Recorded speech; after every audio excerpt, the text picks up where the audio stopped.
Hello, Pokemon Multiverse. Vesterverse here. How's it going today, guys? So today what I actually decided to do was do a favorite Pokemon of mine from each generation.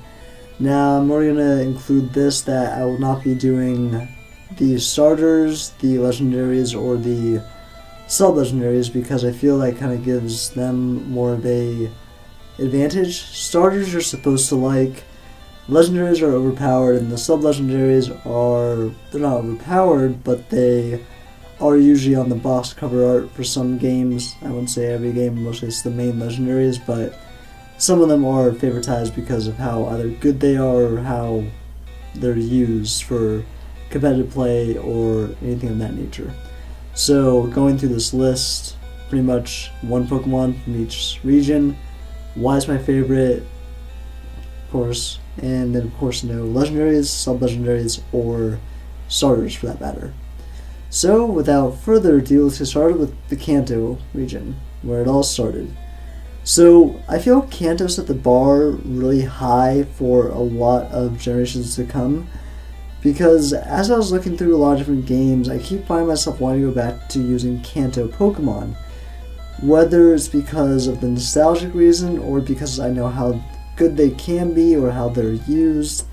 I feel like some of the Pokemon in Kanto were just kind of put in there to really set the bar or set a high standard bar for the rest of the generations to come. When you're going through there and you're using Kanto Pokemon, you say, okay, this one's good at that, this one's good at that, this one could be better in this area, and then of course as the games went on, like most other Pokemon, they got better, and with new moves, with new abilities, everything of that nature, a lot of them got better, some of them didn't. For instance, Alakazam, he, in red and blue version, was a special tank, and a special attacker, sweeper, because special was all one category. There was no special defense, special attack, it was just all special. So on top of Alakazam being a special sweeper, he was also a special tank. Once that got separated in Gen 2 though, then obviously he was not as great because now he couldn't really take a hit. I mean, more points got put into his special attack, but like I said, he had a lot of special attack as it was. Being a special tank kind of made him a bit more easier to use, especially in competitive play, when you would play Pokemon Stadium or play with the link cables in Pokemon or the blue version. But, like I said, there's one Pokemon that's always been, as I see, semi-good, whether he was in red and blue version, and now all the way into S and Y, which he's still very viable in the metagame today with competitive play. That Pokemon would be Arcanine. I see Arcanine as probably the best fire type in the Kanto region. I mean, yes, his move pool wasn't the best, but whose move pool really was the best in Generation 1 other than someone like Starmie or a Pokemon that could learn a bunch of different moves, whether they were useful or not? Arcanine, usually his setup was usually a takedown, a dig, a flamethrower, and then a different move depending on what you actually wanted him to be. Arcanine can be built both bulky or as a pretty much wall breaker physically.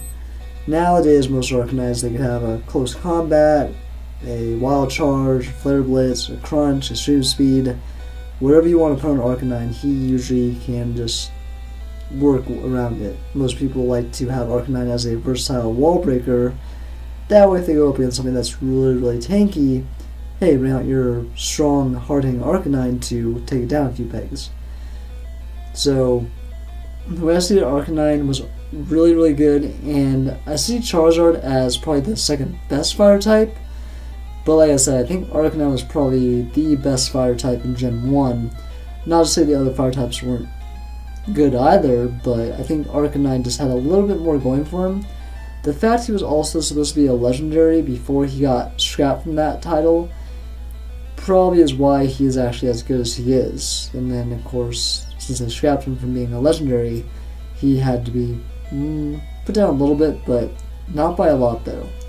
So my favorite Pokemon from Gen 1 has to be Arcanine, because I've used him, and no matter what game I play, if I have the chance to use an Arcanine, I usually go for it because I just love Arcanine. I love his design. I love what he represents. I love his move pools when he, can have the moves available to him. And I just love how he's always like a dependable Pokemon I can go to when I'm in a tight spot. So for Gen 1, has to be Arcanine. Now Gen 2, Johto region. The Johto region was really hard because I've loved Heart Gold, Soul Silver, I've loved Gold and Silver, and Crystal. All of those games I've loved and played so many times, and because Johto has a lot of good Pokemon as well. It came down to a tie between 3, of course one's going to win, but it came down to me wanting to either do Heracross, Tyranitar, or Lantern. You guys are probably wondering why Lantern, but if I ever talk about him in a video, I'll go to why I like him so much. But unfortunately, Tyranitar and Lantern did not win this, and I have to go to Heracross. The reason for Heracross is because once Gen 2 came out, there was a huge surplus of Dark types and Steel types. Heracross being Bug and Fighting obviously takes care of both of those. He's got the Bug moves for taking down Dark types, as well as the Fighting move for taking down Dark types, and for all the Steel types to come around, he's got Fighting move. Now, of course, in Gen 2, when it first came out, really the only good Fighting moves you could learn would be Raw Smash and Reversal, but come into Heart Gold, Soul Silver, moves like Brick Break and other moves you could learn obviously came in very handy, and that's where he shined. I didn't really think about Heracross too much until I actually caught one of my own. I was just actually headbutting the trees to hopefully find a Apom. And I came across the Heracross, caught it, decided to use it, and I was very surprised. The attack and the amount of damage it did to even Pokemon higher level than it, I was very, very impressed. And this is actually before I even saw Ash's Heracross. So I did not pick Heracross because Ash has one. Ash's Heracross is very, very powerful. Probably one of his better Pokemon, I'd have to say. But I picked Heracross before that. So when Ash got one, I'm like, you better not use Heracross, right? And he did, luckily. But Heracross has always been a really good Pokemon. I've never had really any issues with Heracross. It's got massive attack, has pretty decent speed, and okay defenses, and if it has the Guts ability, and you use it in Wi-Fi battle, status effects, Heracross is going to work right through that. Does not matter what you do to this thing, it's going to wreck some serious damage on you. If you try to burn it, poison it, whatever you do to it, it's going to hurt you a lot. So Heracross has always been a cool Pokemon to me. I love its design, especially how it has the different horns. Sorry, I like the male horn better. No, nothing against females. I've actually had a female Heracross before, and it was way better than my male one, but I like the design a bit better on the male horn. No, nothing wrong, like I said, with the female ones at all. But Heracross has always been a cool Pokemon, dependable Pokemon, and I would use it in whatever type of setting I would want to. Now moving on to Gen 3. Gen 3, there are so many great Pokemon in Gen 3 as well. Pretty much every generation has great Pokemon that come out. Some are great, some are not so great, obviously, but when it came down to it, I was thinking really hard about, okay, what Pokemon do I always seem to use or want on my team? It came down to 2 Pokemon that I usually always want on my team, and that came down to Metagross and Salamence. Now, I'm not too much of a dragon fan, not because they're not cool. I actually love dragons in actuality, real life, and everything like that. I love dragons. Dragons are really cool. I think they're awesome. But when it comes down to the dragons in Pokemon, I think that some of them are a bit overpowered and some of them are a bit hyped up more. And of course, the whole common theme of Dragmag and Wi-Fi battling was very, very, very annoying until Gen 6 and Fairies came out and completely walled dragons. But other than that, if I had to choose one between Salamence and Metagross, I would have to go with Metagross. Metagross is an amazing Pokemon. It's the first ever Pokemon that was Psychic and Steel, and the only one since then I can kind of compare to Metagross is probably Bronzong, but Bronzong being the special wall and special attacker, whereas Metagross being the physical wall and physical attacker. Even though Metagross does not have much special defense, or special attack, this thing actually can do a lot of damage with the Psychic, and still take I'd say a special attack Fire Punch from Alakazam if you're going based on Gen 3.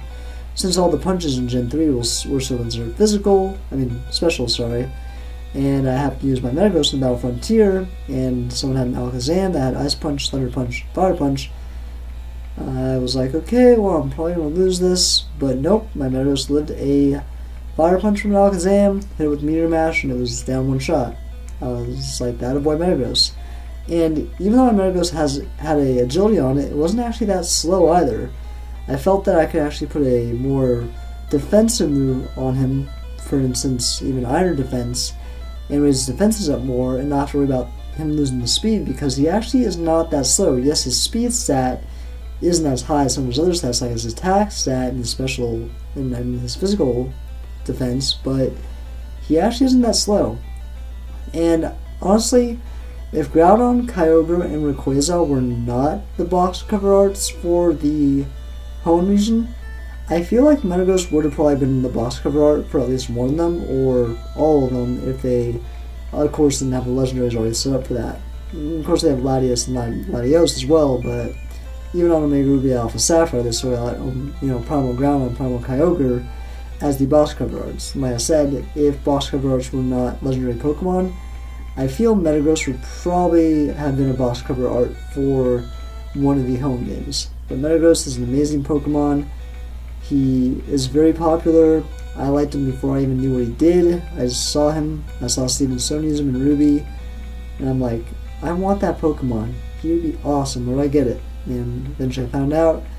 Raised him up from a Beldum all the way to Metagross, and he became an essential part of my team. Gave me the Steel coverage I needed, and the Psychic coverage I needed. And I will always be using him in my Ruby, Sapphire, or Emerald playthroughs. Now we go to Generation 4. Generation 4 was what I feel one of the games that gave a lot of Pokemon that needed evolutions the evolutions they deserved. I think that there was more Pokemon that deserved evolutions over some other ones, but a lot of the Pokemon that I feel did deserve evolutions got them. So obviously that means that probably one Pokemon I'm going to pick is going to be an evolution of a Pokemon that we previously had but didn't have an evolution for. And it really came down to which one do I like the best. Because a lot of these Pokemon that got evolutions I used on my Wi-Fi team when I was actually in tournaments and trying to become, the best like no one ever was. I wasn't the best like no one ever was, but I did actually make my way into the top 100 at one point in Gen 4. And I actually owe that to the Pokemon that's my favorite in Gen 4 is also my favorite electric-type Pokemon of all time. And that would be Electivire. I loved Electabuzz in Gen 1. When they showed me Elekid in Gen 2, I fell in love with it and how cute it was, and still was pretty beastly. Electivire just proved that he kept the Electabuzz prowess alive. Pretty much that whole line is powerful, and you don't want to take it lightly. Turning all that special attack from Electabuzz and turning it into a physical attack as Electivire really played well, especially in Gen 4, when now the attacks were based on if they made physical contact or not, instead of being placed as physical or special based on typing. For instance, if you were in Gen 3 or Gen 2 or 1, most fire types were considered special, whereas when you went to Gen 4, even if you used Flare Blitz, now it's considered physical because it made physical contact. My Electivire I actually used on my Wi-Fi team when I got to the top 100. I was actually in a bit of a pinch. My last Pokemon was Electivire, where my opponent had a Arceus and a Regigigas. My Electivire had a Motor Drive up, so I was lucky for that, or else he would have lost the speed against Arceus. But, guys, since I was Arceus, my Electivire is set with Ice Punch, Thunder Punch, Cross Chop, and Earthquake. So I used the Cross Chop. Hits Arceus and actually got a crit and it also got one shot. I'm lucky for the crit. Next is Regigigas.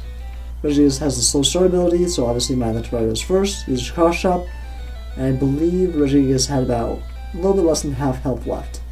Regigigas uses Crush Claw, and my Electivire literally lives with about 3 HP left. Using the Cross Chop, and it sends Regigigas down, and I win, and I go on to the next spot. And that is also thanks to Electivire because it took down God and took down a legendary as well. This was back when some legendaries were not considered uber, and they were actually allowed in the OU tier battles. And then it came down to another battle where I was fighting for the 62nd spot, I think. Guy had a guard chomp eventually against my Electivire because my Electivire took out his Jolteon. Because I switched into Electivire when he used Thunderbolt, Water Drive on Electivire, used Earthquake, took down his Jolteon. Since our guard chomp, I used Ice Punch and it takes down guard chomp one shot. Guy decided to quit, pretty much turned his game off out of rage. So I won that one, and that's how I got my spot in there. But they don't really play competitive anymore. But either way, Electivire has proved to me in-game and even in competitive play that he well deserves his spot. He well deserved his evolution from Electabuzz. And I just think his design is really cool too. And, you know, I saw Paul use Electivire and Sinnoh, so I watched a few of those episodes. And Electivire is just cool. I mean, even before I saw him in the anime, I just thought he was cool overall. So, Electivire, definitely one of my favorite Pokemon, and definitely my favorite Gen 4, and will always be my favorite Electric-type Pokemon. Now to Gen 5.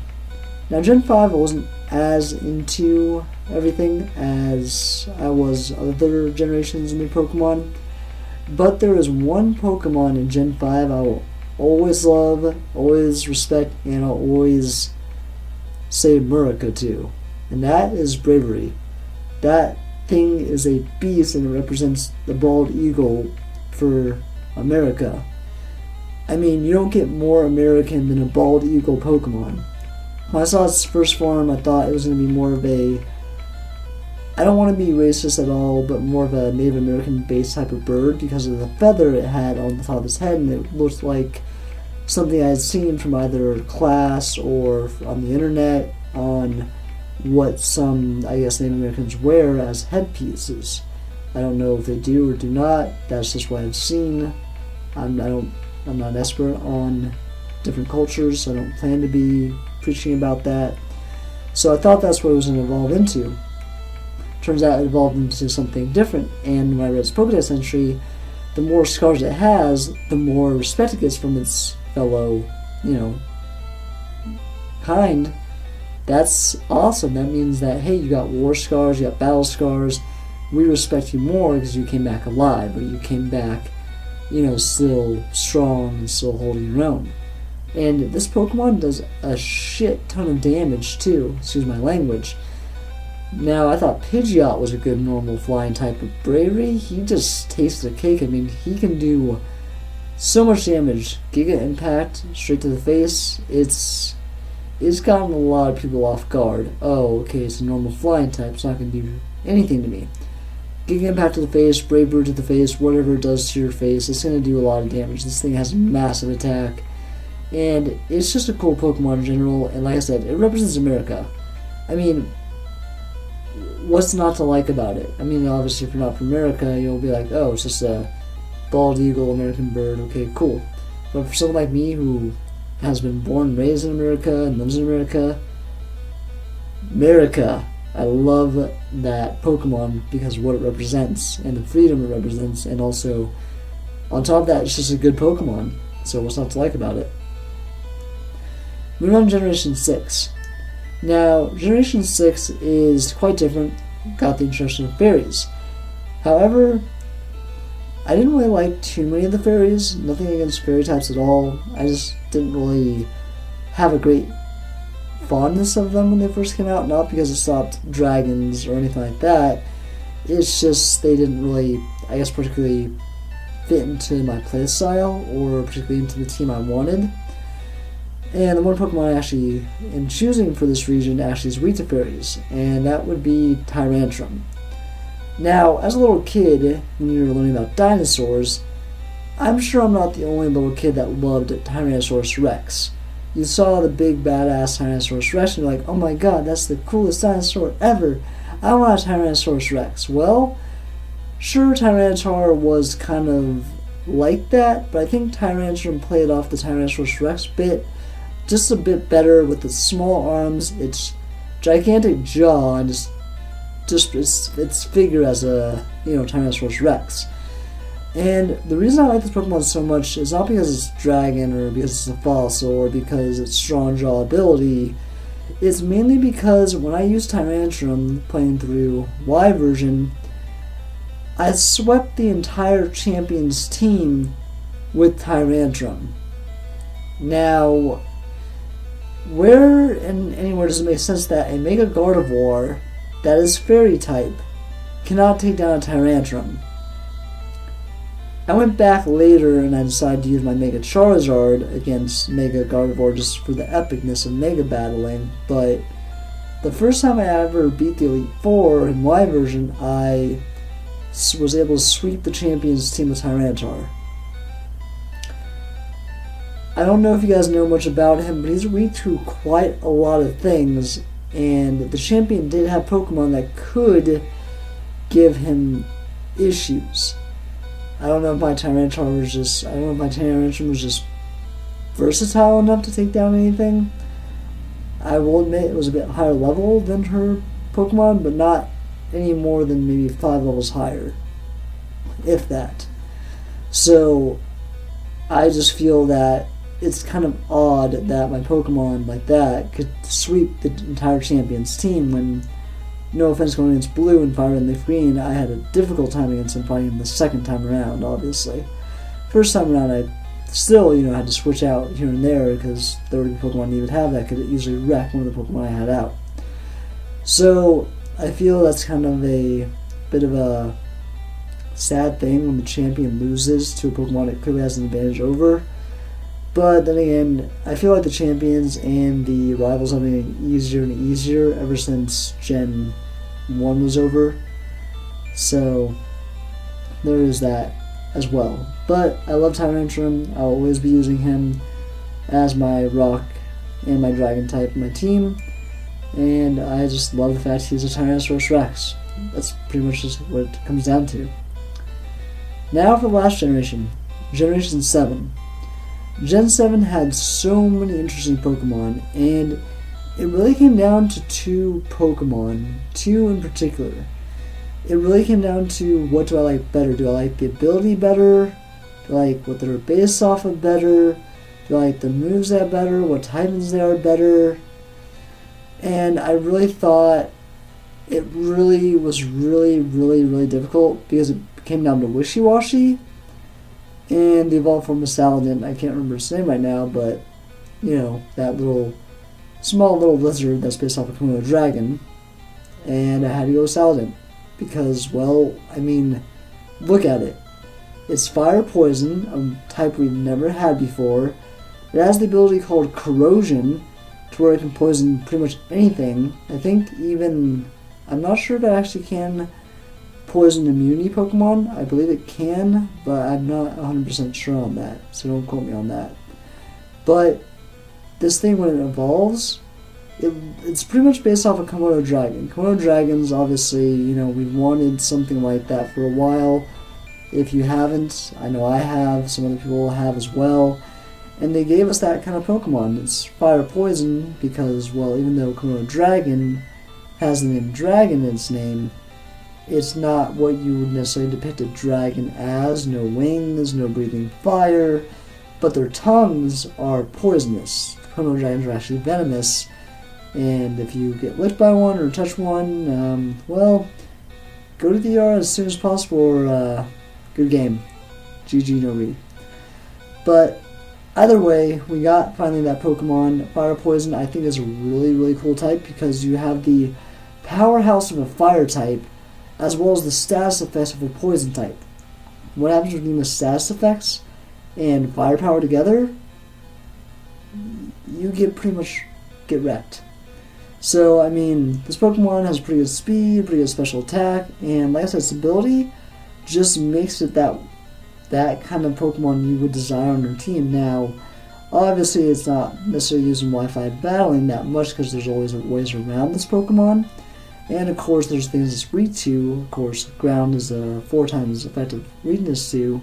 Weak to Psychic because of the poison, weak to water because of the fire, weak to rock because of the fire. So it is weak to a lot of things, yes. That's why it's not particularly used in our better fire types like Arcanine.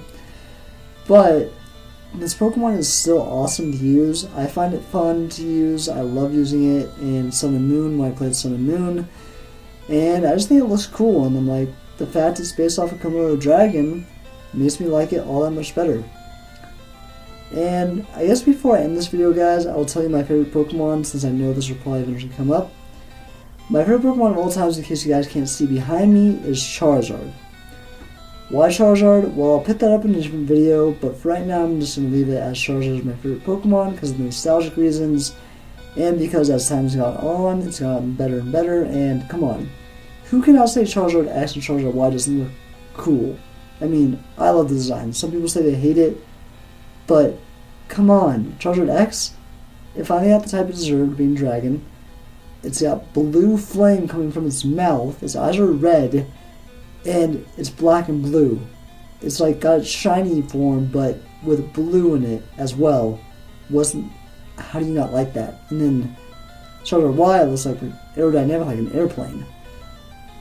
But, you know, of course, I'll get into why I love Charizard even more in depth later on, if you guys want me to. So if you guys like this video, leave a comment in the comment section below. Tell me your guys' favorite Pokemon. If you agree with my list, awesome. If you don't, let me know what your guys' favorite Pokemons are. I'd love to hear what you guys like and what Pokemon you loved from each generation. Like I said, this is my own opinion, so if your favorite Pokemon is not my favorite Pokemon, there's no hard feelings about that. I'd love to see what your favorite Pokemon is, though. Whether it be just one, or it be multiple of them. If you guys have a different idea for a video, or want me to explain more why I love Charizard or a different Pokemon that I put on this list, leave a comment in the comment section below. I hope to see you guys in the next video. If you like this video, give me a thumbs up. If you disliked it, of course there's that thumbs down video. And I hope to see you guys in the next video. And as always, this is Vestroverse. Over and out.